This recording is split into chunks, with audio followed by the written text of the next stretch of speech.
Olá, meu nome é Fábio Bosco e eu sou integrante da campanha de ajuda operária à Ucrânia. E quero conversar com você, trabalhador e trabalhadora aqui do Brasil, sobre a importância de a gente se colocar ao lado da resistência ucraniana. Nessa última semana, houve uma sucessão de fatos que é importante a gente discutir aqui. O primeiro deles foi o anúncio de um suposto plano de paz feito pelo presidente dos Estados Unidos em base a todas as exigências feitas até então pelo governo russo. Esse plano, na verdade, não era um plano de paz, era um plano de rendição. E ele terminou por fracassar por uma, digamos assim, uma somatória de forças contrárias a ele. Em primeiro lugar, e mais importante, acima de todas, é a rejeição que qualquer ideia de rendição encontra entre a classe trabalhadora e a população em geral na Ucrânia. Isso exerce uma pressão enorme sobre o seu próprio governo, que, diga-se passagem, no último período se enfraqueceu perante a população, fruto de um escândalo de corrupção que a gente vai comentar daqui a pouco. Mas a essa rejeição da população ucraniana se somaram também os interesses das potências europeias, que estavam excluídas dos acordos e das negociatas que o Trump organizou, né, para os interesses das empresas capitalistas americanas, e também conflitos internos dentro dos Estados Unidos, seja dentro do próprio governo Trump, seja no Congresso americano, e também a falta de simpatia que existe entre a população americana com relação a um plano tão claramente a favor da Rússia. E lembrando que o Trump acabou de perder as eleições que ocorreram na cidade de Nova York e em outros dois estados importantes. Ou seja, esse plano de rendição da Ucrânia, na verdade, colocava o Trump na contramão do sentimento da maioria da população dos Estados Unidos, o que inclui também a sua própria base eleitoral. Bom, a partir daí, quais são as perspectivas, né? Então, vamos examinar um pouco o lado da Ucrânia e o lado da Rússia. Do lado da Ucrânia, é verdade que a maioria da população está cansada da guerra, né? Já são quase 4 anos de muito sofrimento, mortos e feridos, pessoas que tiveram que sair do país, deslocamentos internos, bombardeios regulares contra a infraestrutura energética, contra as residências, hospitais, escolas. Uma situação bem difícil. Então isso faz com que o sentimento da maioria da população ucraniana é a favor de um acordo de cessar-fogo, mas um acordo de cessar-fogo que não implique em rendição. Um acordo de cessar-fogo que puna o agressor, que puna a Rússia e Putin. No entanto, esse tipo de acordo é um acordo que não vai ser conquistado pela via da diplomacia, né? É um acordo que ele vai ter que ser arrancado da Rússia pela manutenção do esforço de guerra e pela imposição de uma situação de dificuldades do lado oposto que acabe por terminar derrotando, né, o Putin e o esforço de guerra russo. É importante dizer que esse cansaço da população ucraniana tem dois grandes responsáveis. O primeiro responsável são as potências ocidentais que, apesar das juras de amor ao povo ucraniano, não entregaram todo o armamento necessário para que a Ucrânia pudesse vencer essa guerra rapidamente e impedir todo o sofrimento pela qual o povo ucraniano passa. Agora, há também um segundo responsável que hoje é muito visível, que é o próprio governo Zelensky e os interesses da oligarquia ucraniana. E por que eu digo isso? Nas últimas semanas veio à tona mais um caso de corrupção, e esse caso, um caso bem grande e envolvendo muita gente, né? É um caso de desvio de verbas de contratos da empresa estatal de energia que é gerada pelas usinas nucleares, né? A empresa chama Energoatom, e envolve figuras muito o alto escalão do governo Zelensky, né? Envolve vice-primeiro-ministro, ministra de energia, de justiça, o ex-ministro da defesa, os altos dirigentes dessa empresa estatal, ou seja, um esquema bem ampliado e que se calcula que foram desviados ao redor de 100 milhões de dólares. Agora imagina vocês, a população ucraniana, cansada pela guerra, cansada das sirenes, dos bombardeios, dos familiares e amigos que estão na frente de batalha, alguns que voltam mortos ou feridos, cansada de toda essa situação, enxerga os seus dirigentes tratando de, em meio ao esforço de guerra, a desviar dinheiro do Estado e da população, né? A energia nuclear, a energia que é fruto das usinas nucleares, é cerca de metade da energia de toda a Ucrânia, né? E muitas cidades não estão tendo energia 24 horas por dia.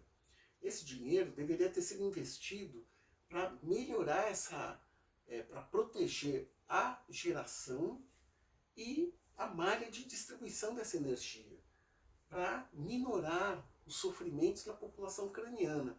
Mas, ao contrário, esses dirigentes, candidatos a novos oligarcas, eles se comportam como a oligarquia ucraniana. A oligarquia não tem pátria, a oligarquia tem interesses econômicos.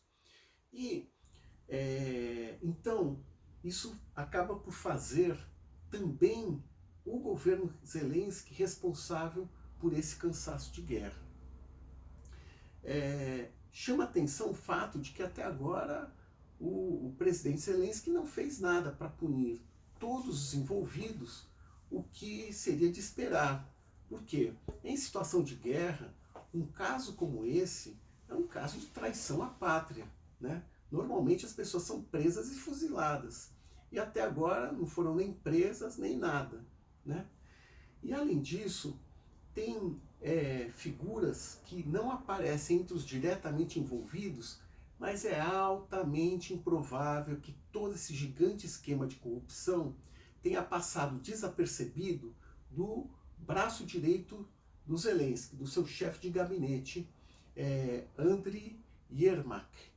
Ou seja, o Zelensky, para tentar escapar dessa, o que ele tem que fazer é prender todos os diretamente envolvidos, afastar Yermak do governo, como medidas mínimas, e tratar de, através da expropriação dos bens dos envolvidos, fazer com que esses bens respondam por todos os prejuízos causados ao Estado ucraniano e ao povo ucraniano. Bom, então essa situação do lado ucraniano. Do lado russo, né, a coisa também está russa, né? Em que pese toda a propaganda que está tudo indo bem, quais são os fatos? Os fatos começam pela economia. E a economia russa, ainda que tenha ido bem nos últimos 2 anos, esse ano, no ano passado, o crescimento econômico de 4%, graças a todo o investimento em indústria de guerra, no esforço de guerra, esse ano ele vai para 1%, tendendo a zero. Ou seja, uma situação de estagnação, com inflação, com uma taxa de juros enorme, o que acaba impactando na rolagem da dívida pública russa. E, no médio prazo, o que acontece? A principal fonte de riquezas que a Rússia tem hoje, que é o petróleo, o gás, que está acontecendo? No imediato, as sanções americanas contra as duas principais empresas russas de petróleo, a Lukoil e a Rosneft, elas estão tendo impacto imediato. Pode ser que... por que tem esse impacto imediato? Porque os compradores têm medo, né? Ou seja, a China, a Índia, a Turquia, têm medo de sanções contra a sua economia pela aquisição do petróleo dessas empresas. Mas isso, a China pelo menos, deve dar um jeito aí nesse meio tempo. Mas os bombardeios contra as refinarias russas, isso acaba impactando a produção de petróleo. E também, a médio prazo, a tendência é uma queda do preço do petróleo. Então tudo isso vai acabar criando dificuldades do ponto de vista da economia para a manutenção do esforço de guerra no patamar que ele está. Para além disso, as perdas no campo de batalha, elas também são muito complicadas para a Rússia. Se calcula que hoje há cerca de 1000 baixas por dia, entre mortos e feridos. 1000 baixas por dia é um número insustentável, né? Os otimistas falam, não, tem muita gente na Rússia, o Putin consegue, ter uma ditadura, trazer todo esse pessoal para o exército, mas as coisas não são assim, as pessoas têm que vir, têm que ser treinadas, certo? Então esse problema de falta de soldados vai impactar o esforço de guerra russo. E além disso, começa a ter um esgotamento de todas as reservas de material militar que vinham desde a época da União Soviética. Isso está acabando. Ou seja, o Putin vai depender da produção de material bélico novo para poder manter o esforço de guerra do tamanho que está. Então, são dificuldades do lado russo que tendem a se ampliar, essas dificuldades. Então, o que a gente vê? Hoje não é possível você determinar o que vai acontecer. No curto prazo, o fato é que não vai ter nenhum acordo de cessar-fogo, certo? Ou seja, a tendência é a extensão da guerra, provavelmente para além do inverno que está chegando agora. E o resultado não dá para a gente saber, o mais provável é que nenhuma das partes vai ter uma vitória total, mas eu acho importante a gente dizer aqui que é possível a Ucrânia ter uma vitória parcial ou mais ampla. Mas para isso é preciso medidas radicais de afastar e punir todos os corruptos dentro da administração Zelensky e que controlam o esforço de guerra. Essa medida é uma medida essencial. Para além disso, todos os recursos apreendidos têm que ser dirigidos, por um lado, para fortalecer o esforço de guerra, isso quer dizer, fortalecer a indústria de defesa, as linhas de defesa, e por outro lado, fornecer uma proteção para os setores mais vulneráveis da população que estão sofrendo muito e que o Estado tem que garantir uma maneira de que eles possam ir sobrevivendo em meio a essa situação de guerra de uma forma digna. Essa é a fórmula para uma vitória parcial ou total ucraniana. É difícil a gente dizer aqui que o governo Zelensky pode vir a fazer isso. Ele só vai fazer isso se houver uma pressão de baixo enorme, porque senão os interesses da oligarquia velha ou a nova acabam prevalecendo.